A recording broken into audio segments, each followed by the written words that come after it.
This is Cheryl Todd of Gun Freedom Radio. And I'm the other guy, Dan Todd, reminding you that we and the show you are listening to are proud members of the Self-Defense Radio Network. Find out more and check out all of the other great shows and content at selfdefenseradio.net.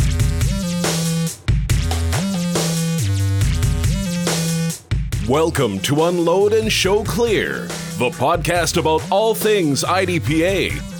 And now, here's your host, living proof that without practice, there's no limit to how little you can accomplish, Lloyd Bailey.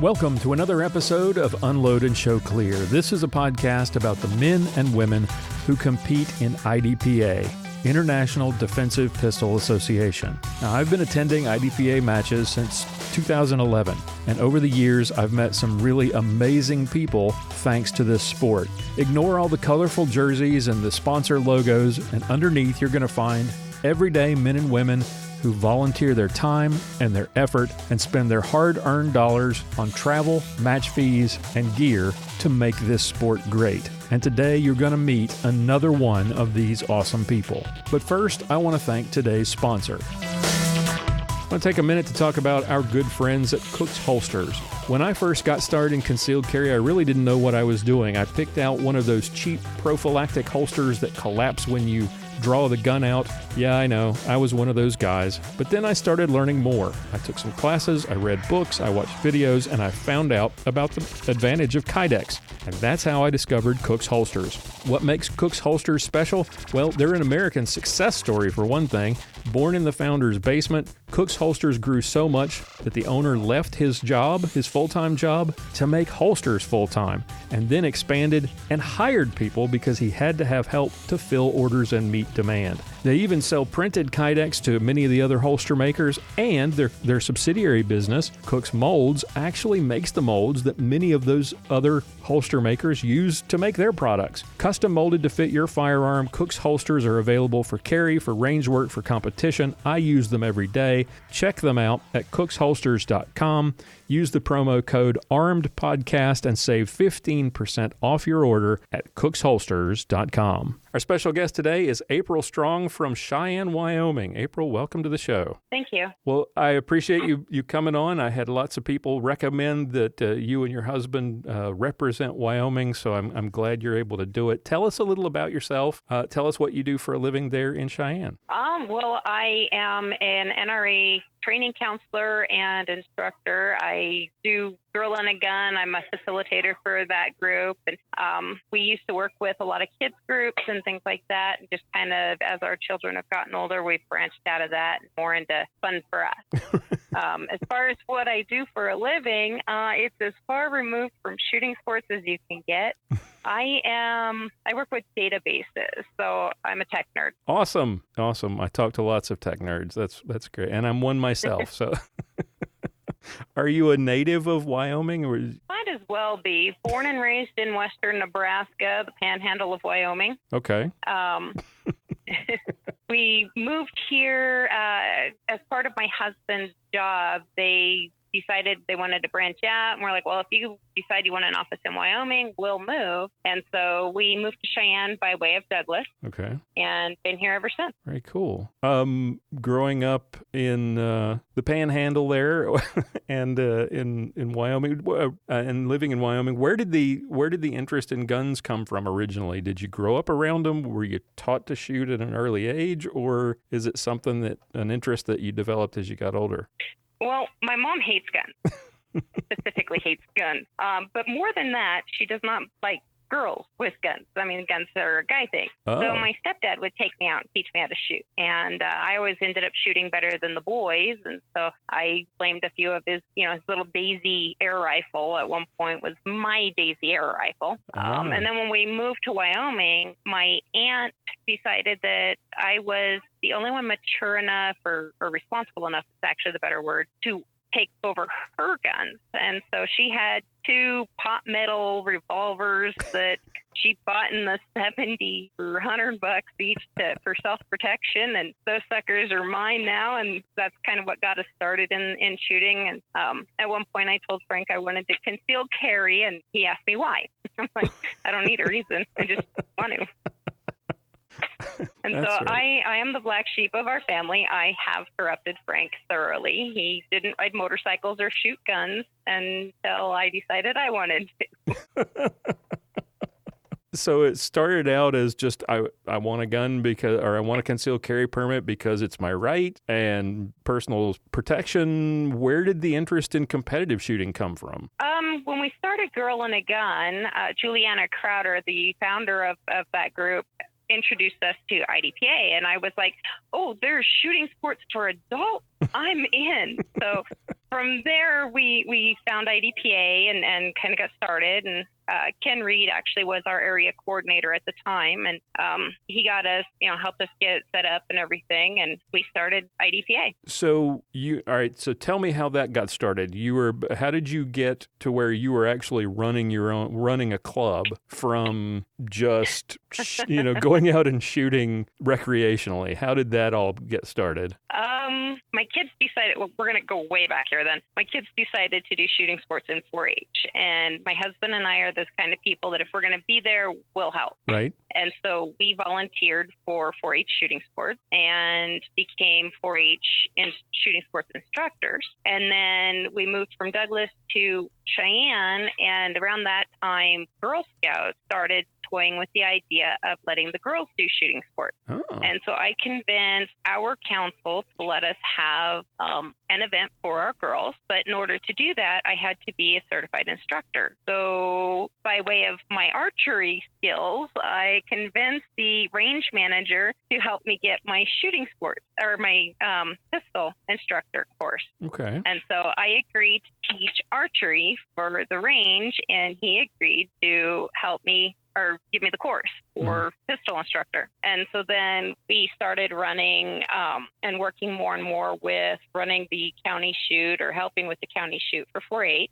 And so we had experience running matches and helping with matches and that kind of stuff with girls, with archery and with 4-H shooting sports and that. So from there, when we put in our application to start the IDPA club, it was decided that we had enough experience both teaching and running large matches, working larger matches, working state and local level matches, that we actually kind of got to jump right into running our club. Very cool. So you have an angle on this that a lot of others don't, where they come at it and the club is already established. You built this from scratch. Give the club a shout out here. Tell us a little about the club. Well, we're High Plains IDPA. We're really kind of proud about being a smaller club. We're a learning club. So when people come, they tend to, they're just starting out in the sport. They don't really know what all equipment they need. They aren't really super familiar with the rules. And so as we go through the match, we talk to them about the equipment that they have and changes that they might consider making if they ever want to move on to larger matches. And then, helping them make sure that the gear that they have would be appropriate for tier 2 and above matches, and definitely there to answer questions that they have and talk them through mistakes that they make. And so we're kind of starting to boom right now, and getting our matches are jumping in size shockingly. How often do you hold matches? We do shoot once a month. And then from there, we are available online to answer questions and help with people trying to get into it. Right now, we're really trying to convince our shooters to help us with designing stages, and we'll talk them through and help them learn the rules through designing stages. Oh, that's a neat idea. It works great for me because that's less I have to do.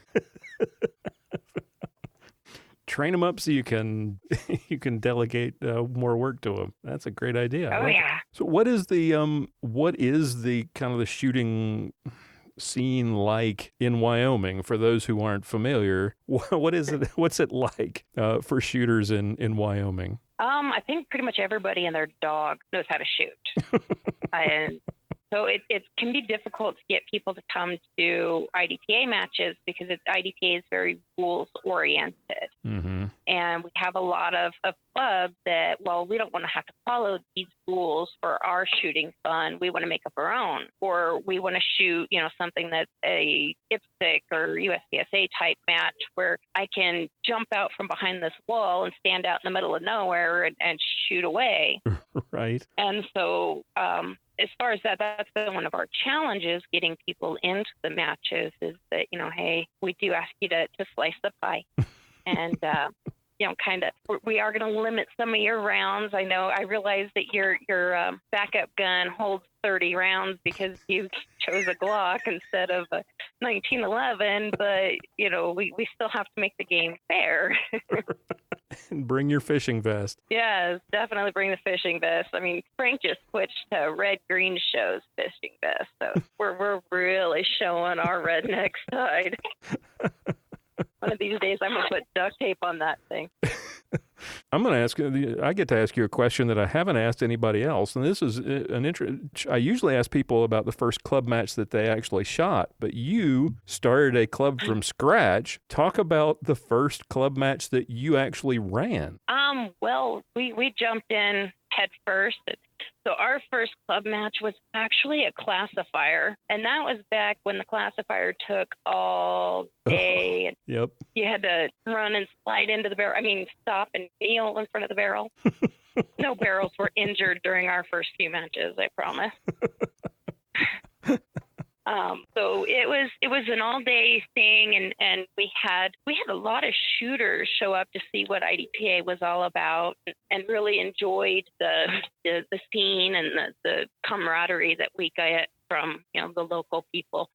So your first ever match was a classifier match, the old 90-round classifier, and people came back? Yes, people came back excitedly. And so we've built our club from there, and it's been interesting to see how the dynamic changes as the rules change. Mm-hmm. We did lose quite a few people with the switch over to only, one down equals 1 second. Mm-hmm. We lost quite a few people with that. And I'm like, it's kind of moot point because you're still going to pretty much end up where you were. Yep. Maybe somebody who's always been a little bit more judicious with their shooting will pass you up, but it's not going to be a huge change. Right. Did any of the other rules, like fault lines and the ability to reload out in the open, which are more sort of IPSC friendly, did those changes bring people in? Believe it or not, we are, since those changes have come about, seeing more and more people coming back. Okay. We do still hear people stand in the background saying, well, this isn't really realistic because I wouldn't be doing this. And I'm like, well, let's be honest. If it was realistic, you wouldn't know how many bad guys are on the other side of that wall or get to see where they are before you start. Right. So it's a game. Exactly. Every stage would be 3 shots in 3 seconds. Yes, and you would get to load every magazine you have, full capacity. And I have a lot of life-saving opportunities in my gun, so... Do you get do you guys get a chance to shoot, or are you running matches all the time? Do you get to shoot for your own pleasure in a match? We actually do. Okay. So when we're running a match, we have enough SOs on staff to make sure that we have certified SOs that can run us, and we get to shoot as well as everybody else. Awesome. And then when we have a couple of guys that volunteer as medics and things like that, so God forbid if anything horrible were to happen, we're prepared. So how long after jumping in with both feet before you guys gotten out and shot sanctioned matches, and what are the opportunities in Wyoming? So about 6 months after we started the club, we went and shot indoor nationals. Y'all don't do anything halfway. Oh no. If I get a hair and decide I want to do something, we're all the way in. It's the same with Frank. If he decides he wants to do something, we're gonna do it. We might as well do it well. That's right. There's no baby steps. Fail gloriously or succeed fantastically. I don't know. So tell me about that experience, the going out and shooting a sanctioned match away from your home club, completely across the country for the first time. The scariest part about that was the airplane. My husband, I always tease him that I want to, when we go on a big vacation, I want to go on a cruise ship. And he's like, I want to cruise to Japan instead of fly. He's like, well, it'll take an extra week. Well, that's okay. I swim better than I fly. So it's I don't want to be on the plane. So, you have to take this plane and you got your guns, and I've never flown with guns before. And we're flying somewhere near these states that are not gun friendly. And I have friends that are telling me, well, if your plane gets diverted to New York, forget you own a gun. And I'm like, so the whole plane ride, I'm petrified that everything is going to go wrong, which none of it really did. So the whole rest of the match was like piece of cake. I mean, I got this. I survived the plane. I got the rest of this. So I managed to shoot that match without hitting a single non-threat. Oh, wow. Till the very last target, very last shot. Nailed it. And you're an honorary member of the assassination squad. That's right. Oh, yeah. Now if I hit him, I'm going to hit him right in the middle of the forehead there. The only time I get that little tiny down zero is on the non-threat, but naturally. So it was an experience, though, shooting indoors. None of the ranges here let us shoot low light or no light scenarios. Mm-hmm. So other than the pretend practice that you do at home, it was really our first chance to go hot and live fire, trying to shoot with a flashlight. And it was interesting. I realized that I had a metal washer in my shooting vest. What? And the back of my flashlight was metal or magnetic. And so when I pulled my flashlight out to turn it on, mm-hmm. that washer had magnetized itself to the back of my flashlight right over the button, and I couldn't turn it on. And so, yeah, I have really good night sights on my guns. So you survived the flight back. What have you done since then? And I'm assuming that you're driving to all of them ever since. Yeah, if we can drive, the flying is not much of an option. So it's not that far from here to Texas. We drive to pretty much everything we can. There's a couple like this year when I go down and help with Nationals Worlds, I will actually be flying and Frank will be driving, as I got to come out a couple of days after him, and so I won't be able to hit anything. I also do kendo, which is Japanese fencing. So my time is split between a couple of different fun things. Interesting. I'm not a violent person at all, shooting and hitting people with sticks. I mean, I want to hang out with you at Nationals in case anything goes down, you can handle it. Is there a crossover between the skills? Is there some way that the two complement each other? I can be pretty high strung. I get stressed and I'm intense, is what I've been told. And so I use kendo has a lot of I call it pomp and circumstance, but there's a lot of like we come in and we have to bow in, and there's a lot of bowing and respect and a lot of focus involved in it before you get to hit anybody. And so I use that to help me focus and center myself. And I think it works really well as far as I go, because I can take my breath and I can, get the bigger picture. There's actually a book called Looking at a Far Mountain. Mm-hmm. I bring it up because I've never actually read it, but it's really good for kendo, and I love the title. So I kind of, I'm stuck on the title of this book because it just reminds you that you see the whole picture, mm-hmm. Like you're looking at a far mountain. And, when you go in and you're getting ready to do your run, you're seeing the whole thing, but you're running it a little bit at a time, but, looking at the whole picture and how it's going to end before you go through the whole thing. Am I saying that right? I'm trying to say, it's like a focus exercise or right. So the discipline from kendo transfers over to your shooting in helping you to focus in before a stage. Yes. I do the run through in my head before I run through, if I have the opportunity. Working matches, I don't usually have the opportunity to visualize what I'm going to do through it. Right. And you can see the difference in my scores on the chances that I've had the opportunity to versus, well, I don't know, how many rounds am I supposed to throw at this one before they press the start button? You don't bow to the SO or anything, right? No, I haven't yet. I have, though. Somebody will call me and I answer hi instead of yes. Well, what division are you shooting most often? What gun do you like to compete with? So my competition gun is Glock 34, but we had some trouble with it for a while, so we switched over to the Glock 19X, which is the one that I carry most often. Okay. Other guns I'm a little goofy with, so I've never been a huge fan of Glocks, but I shoot them well, so I'll stick with them. There you go. All right. That, and the more I get experience I get with them, the more I do actually like them, because you could customize them to no wind, and if you lose a magazine, you're not out $60. Right, exactly. Everybody has a Glock magazine, so you run out. You can always borrow one. There's never a problem finding one. Yeah. All right, so one of the things I like to wrap up with is a little segment I call Pick Your Poison. So I'm going to throw some either-or scenarios at you, and you tell me which you prefer and why, okay? Okay.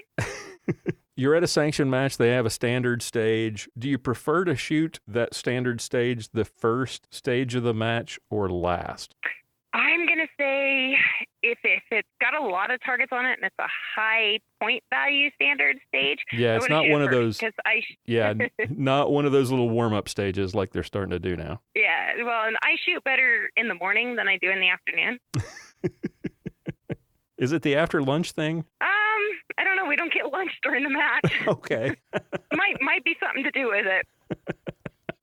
Well, that was one of my next questions, was because we see this different ways in different states and different matches. Would you prefer a mid-match, like a lunch break mid-match meal, or a meal at the end of the match, or snack during and meal after? There you go. 16 stages at Worlds or Nationals. You don't have enough points to choose the best time slots. You have to shoot it all in one day. Would you do it, or would you say, you know what, I think I'll just wait till next year?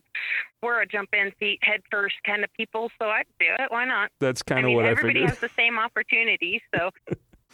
I kind of figured that would be the answer.